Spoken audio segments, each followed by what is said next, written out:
नमस्कार, मैं जितेंद्र चतुर्वेदी।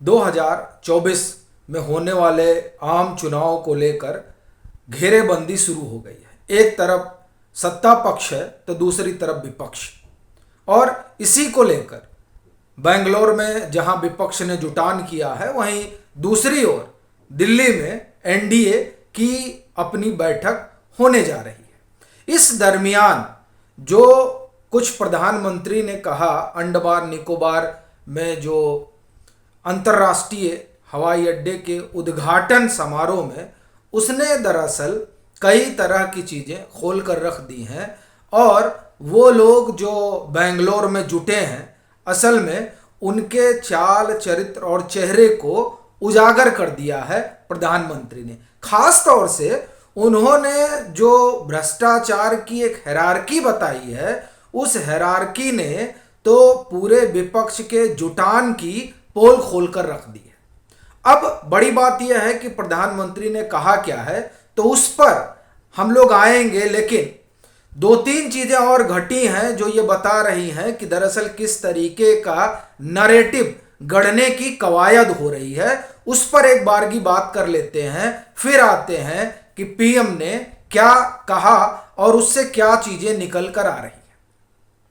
अगर हम बात नैरेटिव की करें तो आप देखिए कि जब से राहुल गांधी सजा याफ्ता हुए हैं, तब से ये नरेशन बनाने की कोशिश हो रही है कि साहब लोकतंत्र खतरे में है। और ये ठीक ही कहा जा रहा है कि अगर ये कांग्रेस की सरकार होती और राहुल गांधी को सजा हुई होती तो आपातकाल घोषित कर दिया जाता। अब ये इसलिए कह रहा हूं क्योंकि पूरा इकोसिस्टम जो है कांग्रेस और कांग्रेस समर्थकों का, वो इस बात को बताने में लगा हुआ है कि देखिए, गुजरात हाई कोर्ट से लेकर जो निचली अदालतें हैं, 3 जगह से इनको आप एक तरह से कहें कि सजा होती है, लेकिन उसके बाद में भी अब उन अदालतों को ही कटघरे में खड़ा करने की कवायद में एक तरीके से लग गई है पार्टी और उनका पूरा इकोसिस्टम। अब वो ये नैरेटिव बना रहे हैं कि अब सुप्रीम कोर्ट में यदि कोई राहत नहीं मिलती है, तब आप समझिए कि लोग जो है क्या कहेंगे लोकतंत्र के बारे में, यानी राहुल गांधी लोकतंत्र का पर्याय हो गए। पहली चीज तो ये। दूसरा, क्या इसके जरिए लोकतंत्र और राहुल गांधी का एकाकार करके सुप्रीम कोर्ट पर दबाव बनाने की कवायद नहीं चल रही है? वैसे भी जिस तरह के संकेत सुप्रीम कोर्ट से आ रहे हैं, उससे तो यही लग रहा है कि राहुल गांधी को राहत मिल जाएगी। चूंकि जो खबर है उस खबर में तो ये साफ निकल कर आ रहा है कि अभिषेक मनु सिंघवी ने 2 तारीखें, या हम कहें कि 2 दिन उन्होंने मेंशन किया, फ्राइडे या मंडे। तो कहा गया नहीं, हम फ्राइडे को ही सुन लेते हैं। अब यहां से भी एक प्रश्न ये उठता है कि भाई मंडे को सुन लेने में क्या ही हर्ज था? क्या ये जो तमाम तरीके के नैरेटिव गढ़े जा रहे हैं, उस नरेशन के दबाव में सुप्रीम कोर्ट भी आ गया है?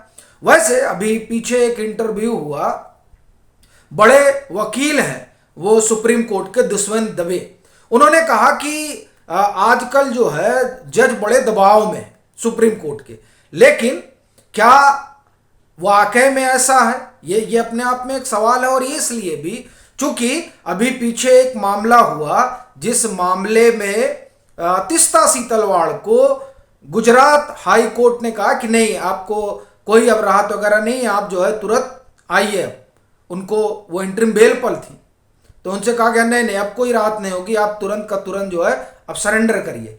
लेकिन उसे लेकर जिस तत्परता से सुप्रीम कोर्ट ने उन्हें आप एक तरह से कहें कि राहत दी, और अब वो राहत संभवतः 21-22 जुलाई तक चली गई, मतलब अगली सुनवाई जब होगी तब तक, जबकि शुरुआत में 1 हफ्ते की दी गई थी। अपना कुल कहना यह है कि अगर वाकई में इस दबाव है सरकार का, तो इस दबाव में इस तरह की सहूलियत कैसे मिल जाती है? ये अपने आप में एक सवाल है। और फिर सवाल ये भी है कि ये जो राहुल गांधी वाला मसला है, इस मसले में जिस तरीके से तत्परता दिखाई गई वह भी कई सवाल पैदा कर रहा है। और सबसे बड़ा सवाल तो तभी उठ गया था जब गौरांग कांत जो जस्टिस हैं दिल्ली हाई कोर्ट के, उनके स्थानांतरण को लेकर दिल्ली बार एसोसिएशन ने सुप्रीम कोर्ट के कोलेजियम के खिलाफ मोर्चा खोल दिया था। और सोमवार को उन लोगों की अपनी हड़ताल रही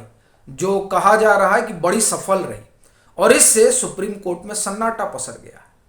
तो ये तमाम चीजें जो है वो पैरेलल चल रही हैं, जो ये बता रही हैं कि दरअसल जिस तरीके से जो मौजूदा सत्ता है, उस सत्ता, और खास तौर से मैं कहूं कि नरेंद्र मोदी के खिलाफ नरेशन गढ़ने में जो ये राहुल गांधी और लोकतंत्र को एक दूसरे का पर्याय बना दिया जाता है, और वो तमाम लोग जो जिनके बारे में कहा ही जाता रहा कि उनका पूरा कामकाज ही जो है वो एक तरह से डिसरप्शन वाला मामला हो जाता है।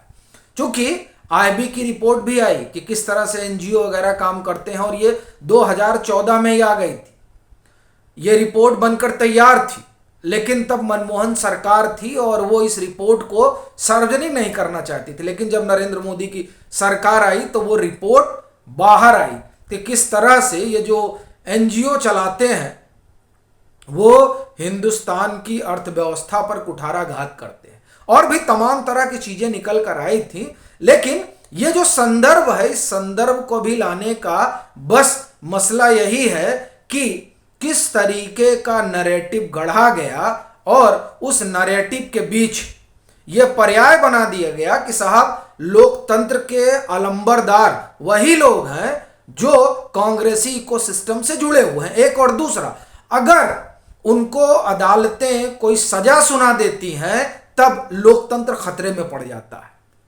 और जब इस नैरेटिव की बात कर रहा हूं तो उसी को जब हम आगे बढ़ाते हैं, और ये जो बेंगलोर में जुटान हुआ है, इस जुटान में क्या कहा जा रहा है कि लोकतंत्र बचाने के लिए जुटान हुआ है। ये वाकई में लोकतंत्र बचाने के लिए जुटान हुआ है क्या? जब यह सवाल उठता है तब प्रधानमंत्री का वो कहा याद आता है जो उन्होंने अंडमान निकोबार में वीर सावरकर एयरपोर्ट के उद्घाटन के समय बोला। क्या कहा उन्होंने कहा कि यह दरअसल कट्टर भ्रष्टाचारियों का सम्मेलन है जो बेंगलोर में हो रहा है। और इसमें जो उन्होंने हायरार्की बांटी वो बड़ी रोचक है। उन्होंने कहा कि जो करोड़ों रुपए के घोटाले में जमानत पर है उन्हें जो है यहां बहुत सम्मान किया जाता है। यह हायरार्की बनाई उन्होंने कि जो बेंगलोर में लोग जुटे हैं। दूसरा वो कहते हैं कि अगर पूरा परिवार ही जमानत पर है तो उनकी तामीरदारी वहां खूब होती है। तीसरा उन्होंने कहा कि अगर कोई किसी समाज का अपमान किया हुआ है और उसको सजा मिली हुई है तो उसके लिए वहां पलकें बिछा दी जाती हैं। तीसरा उन्होंने कहा कि अगर किसी सरकार पर भ्रष्टाचार के आरोप हैं और उनके मंत्री जेल में हैं तो उनको स्पेशल इनविटेशन मिलता है, और जिनको करोड़ों रुपए के घपले घोटाले में सजा हो चुकी है उनसे ये मार्गदर्शन हासिल कर रहे हैं। और इसी क्रम में वो कहते हैं कि एक चेहरे पर कई चेहरे लगा लेते हैं लोग। ये उन्होंने अपने संबोधन में कहा। और जो हायरार्की उन्होंने बांटी, तो इस हायरार्की में चाहे गांधी परिवार हो, चाहे लालू प्रसाद यादव हो, और चाहे खुद राहुल गांधी हो, क्योंकि उनको तो सजा हो ही चुकी है, और फिर जिनके मंत्री जेल में है उसमें एक आप देखिए अरविंद केजरीवाल ही हैं, और उधर आप देखिए एमके स्टालिन है। तो इस तरीके से जो ये जुटान हुआ है उस जुटान को एक कैसे परिभाषित किया जाए ये प्रधानमंत्री नरेंद्र मोदी ने रखा, और ये बताया कि दरअसल ये जुटान लोकतंत्र बचाने के लिए है या 20 लाख करोड़ रुपए के घोटाले की गारंटी के लिए। अभी के लिए फिलहाल इतना ही। अगर आप मतांतर से नहीं जुड़े हैं तो जुड़े, वीडियो को लाइक करें और खूब शेयर करें।